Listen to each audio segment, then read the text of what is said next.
So one of the biggest things that I've struggled with as a coach is this understanding of customer satisfaction versus customer service. I've got to be honest with you, probably 7 or 8 years ago, before I had Jared Butts join my coaching staff and now become my head coach, is that I was so focused on customer service.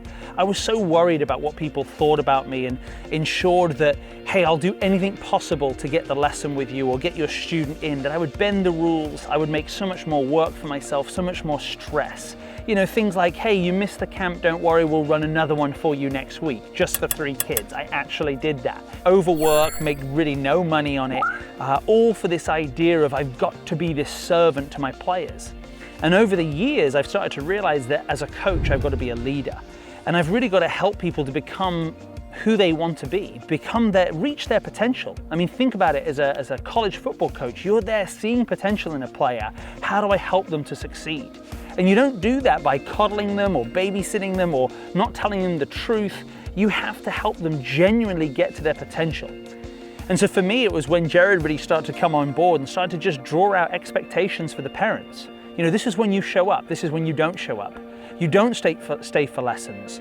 Around your kids, you're always positive. You see the positive, you give them positive feedback. You don't talk negatively to your kids. You know, if you miss a session and you don't let us know, you get charged. These were very difficult things for me to accept, and I felt like I'm gonna lose all my clients. And what I've seen over the past 5, 6 years is just our business grow and grow and grow. And so many people say, well, we love your program because it teaches responsibility and respect and honesty and integrity.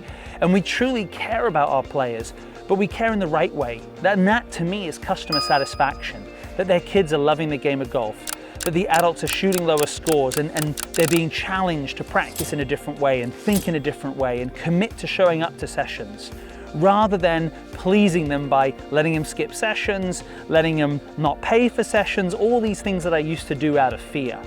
So my challenge to you this week is to really write down what are some of the things that are holding you back as a coach because you're so focused and worried about your consumer, your player, rather than really starting to realize what do they need to achieve. You know, what do they need to achieve their goals? I need to take that driver out of their bag. I need to tell this parent, you've got to start showing up early because showing up 15 minutes late isn't good for your student or me in the class. These are the things that are going to make you great. And I've heard it before that the thing that stands in the way of greatness is being good. So challenge yourself to write them down and really start to look at, and I'd love to hear your comments. You know, what are the things that you truly are doing that you know that are holding you back? And I'd love to hear them and obviously get myself and Jared and Sarah and all of the mentors to really comment on that and get honest feedback on how to become better coaches by truly giving our players what they need, holding them accountable, and really giving them this opportunity to achieve their potential.